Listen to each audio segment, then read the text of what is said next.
Good evening ladies and gentleman, स्वागत है आप सबका आपके अपने YouTube channel the market night पर। यहाँ हम डिस्कस करेंगे नेशनल और इंटरनेशनल सिनेरियोज के बारे में जिनका असर इंडियन मार्केट पे पड़ सकता है। खासकर निफ्टी 50 में क्या संभावनाएं बन रही हैं, इसको डिस्कस कर लेंगे। इंटरनेशनल मार्केट में एक न्यूज़ आप लोगों ने डेफिनेटली सुन ही ली होगी कि यूएस सुप्रीम कोर्ट ने अपना वर्डिक्ट दे दिया है यूएस प्रेसिडेंट डोनाल्ड ट्रंप के टैरिफ्स के खिलाफ। उनका ये कहना है कि जो टैरिफ्स इन्होंने टैरिफ लगाए हुए थे बहुत सारे देशों के ऊपर, वो इलीगल है। ट्रंप साहब ने international economic emergency powers act इसका इस्तेमाल किया था। इसका नाम हो सकता है आपने सुना होगा, international economic emergency powers act. इसके हिसाब से यूएस के प्रेसिडेंट ने बहुत सारे देशों के ऊपर टैरिफ लगाए थे। ये टैरिफ दो तरह के होते हैं, इसको समझने की कोशिश कीजिए। टैरिफ देखिए दो तरह के उन्होंने लगाए हुए थे। एक तो था रेसिप्रोकल टैरिफ। रेसिप्रोकल इसका क्या मतलब होता है कि अगर आप हम किसी दूसरे देश ने यूएस के ऊपर टैरिफ लगा रखा है तो उसके जवाब में वो अपनी तरफ से एक टैरिफ लगा रहे थे, which is called reciprocal tariff. और दूसरा टैरिफ है प्यूनिटिव। प्यूनिटिव टैरिफ का मतलब, मान लीजिए कि आप रशिया के साथ डील कर रहे हैं जो कि ये ट्रंप साहब को पसंद नहीं आया, तो वो आपको एक पनिशमेंट के तौर पर टैरिफ लगा रहे थे, जिसको प्यूनिटिव टैरिफ कहा जाता है।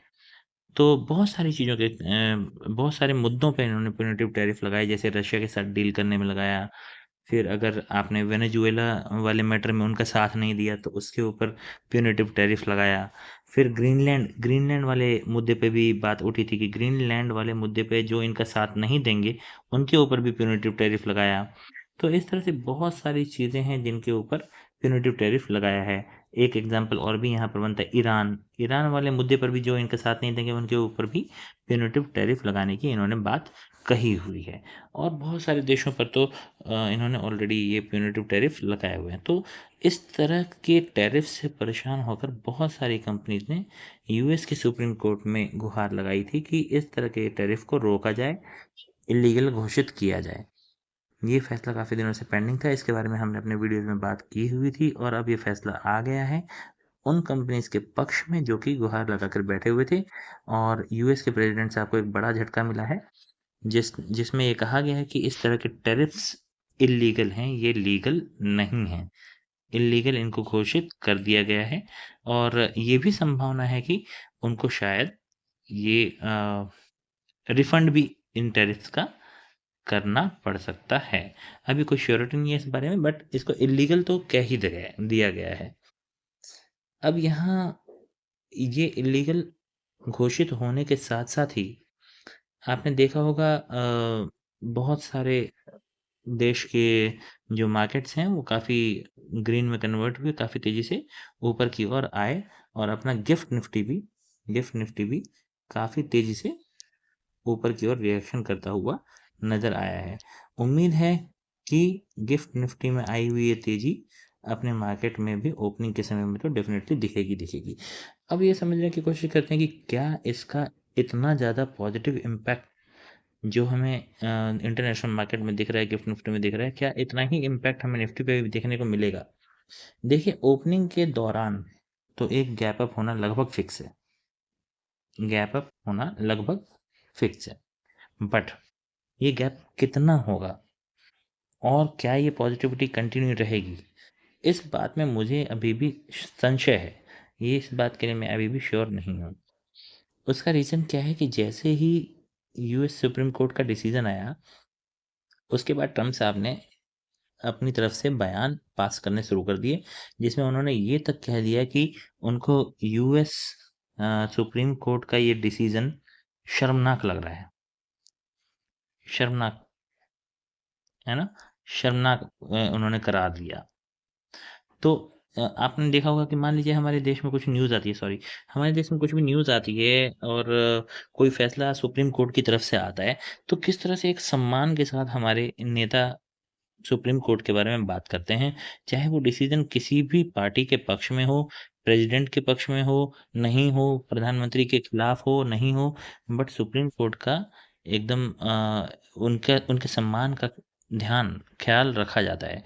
पर इस तरह के स्टेटमेंट दुनिया के सबसे पावरफुल आदमी की तरफ से आना एक एक चिंता का विषय बन सकता है। तो इसके बाद उन्होंने क्या किया? उन्होंने कहा कि ठीक है, आपने इसे इल्लीगल घोषित कर दिया, कोई बात नहीं, बट मैं 10% 10% का एडिशनल एडिशनल टैरिफ लगाऊंगा सारे देशों पर, टू ऑल कंट्रीज। पहले तो ये बात हुई। फिर उसके बाद क्या हुआ? उनको लगा कि नहीं यार, 10% तो कुछ खास नहीं है, इसको और बढ़ा देते हैं। तो उन्होंने इसको बढ़ाकर अब 15% कर दिया है। अब आप समझिए कि 15% का एडिशनल टैरिफ अब लगेगा सभी के ऊपर। अब बड़ी ये नहीं कि जो पहले से टैरिफ था उसके ऊपर 15% नहीं, अब ये 15% का ही मतलब रेसिप्रोकल टैरिफ के नाम पर लगाया जा रहा है। अब इसमें इंडिया के ऊपर क्या इम्पैक्ट पड़ सकता है? इंडिया के ऊपर देखिए, ऑलरेडी 18% तक की तो डील हमारी हो ही गई थी। पहले हमारे ऊपर लग रहा था 25%, फिर हमारे ऊपर एक्स्ट्रा लगाया उन्होंने 25% का। तो प्यूनिटिव जब लगाया था तो ये 50% था, 50% से कम करके उन्होंने हमें 18% तक ले आए, जिसकी वजह से हमारे मार्केट में 1200 पॉइंट के आसपास का गैप अप हुआ था निफ्टी में। आपको डेफिनेटली याद होगा। अब जब ये खुशी हम ऑलरेडी मना चुके हैं, 18% हुआ था जब 50% थे, 1200 पॉइंट का हम गैप अप ऑलरेडी देख चुके हैं। एक दिन फिर हमने 200 के पॉइंट्स के आसपास का गैप अप फिर से देखा था, 185 और समथिंग, इसी के बीच में कुछ एक गैप अप था।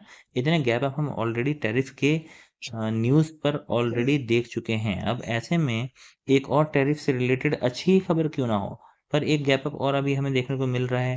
शायद ये गिफ्ट निफ्टी में कल का जो गैप अप होगा वो थर्ड गैप अप होगा टैरिफ के ही न्यूज़ के ऊपर। अब 18% हमारे ऊपर पहले से है, और अब इसको कन्वर्ट कर दिया मान लीजिए अभी के हिसाब से 15% में, तो आपका डिफरेंस कितने का आ रहा है? डिफरेंस आ रहा है ओनली 3% का। अब ये 3% टैरिफ कम होने की कितनी खुशी, आप क्या समझते हैं कि कितनी खुशी होगी? एक बार आप ज़रूर मुझे कमेंट सेक्शन में बताइएगा। 3% का ही डिफरेंस हमारे प्रोडक्ट्स के ऊपर एज अ नेशन लगने वाला है टैरिफ का। अब इसमें मुझे मुझे कोई बहुत ज़्यादा खास उम्मीद नहीं है। जहाँ पे गैप अप होगा, अगर वहाँ से 1 घंटे के बाद भी मार्केट ऊपर ही रहती है तो फिर मैं इसे कुछ पॉजिटिव मानूंगा। अदरवाइज़ कोई बहुत ज़्यादा उम्मीद मुझे यहाँ पर है नहीं। मान लीजिए कि कोई एक बड़ा गैप अप हो जाता है और उसके बाद बहुत ज़्यादा पॉजिटिव रहना मैं यहाँ पर पसंद नहीं करूँगा। मैं अभी भी अपने इस रेजिस्टेंस को, ये जो रेड जोन मैंने खींचा हुआ है, इसको मैं थोड़ा सा क्लियरली बता देता हूँ। इसको आप मान लीजिए ये 800 है। 800 से 850 ये मेरे लिए अभी भी एक बहुत ही स्ट्रॉन्ग रेजिस्टेंस का काम करेगा। ये जो एरिया है ना, ये मेरे लिए बहुत ही इंपॉर्टेंट रेजिस्टेंस जोन का काम करेगा। अगर मार्केट इस एरिया में कहीं मुझे किसी भी कारण से दिखती है और इसको क्रॉस नहीं करती है, तो फिर मैं डेफिनेटली यहाँ से अगर रिवर्सल आता है तो इसको शॉर्ट करने में ही इंटरेस्टेड रहूँगा। अभी भी शॉर्ट करने में मैं इसे ज़्यादा इंटरेस्टेड हूँ। ज़्यादा ऊपर की उम्मीद मुझे यहाँ से बहुत ज़्यादा नहीं है। और अगर मार्केट ऊपर ही रहती है तो मैं एक दिन के लिए अभी ट्रेड ना करना पसंद करूँगा, क्योंकि मुझे पूरी उम्मीद है कि ट्रम्प साहब अभी भी कुछ ना कुछ ऐसे पैंतरे, ऐसे तरीके लेके आएंगे जिससे कि वो अपनी मनमर्जी डेफिनेटली कर सकें और दुनिया में हड़कंप का माहौल बना कर रखें। तो यही मेरी कल के लिए प्लानिंग रहेगी। अगर कोई रिवर्सल मिलता है तो इन्हीं लेवल्स के हिसाब से मैं उनको प्लान करने की कोशिश करूँगा। और अगर मान लीजिए कि ऊपर मार्केट ऊपर कहीं यहाँ एक अच्छा खासा गैप अप दिखाती है, 800 से लेकर 750, यहाँ इस वाले रेंज में कहीं गैप अप दिखाती है और डायरेक्ट अगर नीचे आने लग जाती है, तो मैं डेफिनेटली 650 तक के मूव को प्ले करने की कोशिश करूँगा। यहाँ से अगर गिरती है तो 650 तक के मूव को प्ले करने की कोशिश करूँगा, और अगर इसके भी नीचे टिकती है तो फिर अगला मूव आपका ये 550 तक का भी आ सकता है। ऊपर के मूव के लिए इतनी पॉजिटिविटी होने के बावजूद भी मैं कन्विंस्ड नहीं हूँ। ऊपर का मूव मैं तभी देखूंगा जब अभी 850 के ऊपर एक दिन मार्केट टिक जाएगी उसके बाद। तो बस यही कल के लिए प्लानिंग रहेगी। आशा करता हूँ कि आपकी ट्रेडिंग अच्छी जा रही होगी, और आपको वीडियो पसंद आते होंगे। अगर पसंद आते हैं तो आप वीडियो को लाइक करें, चैनल को सब्सक्राइब करें, अपने दोस्तों के साथ इसे शेयर करें। बहुत बहुत धन्यवाद।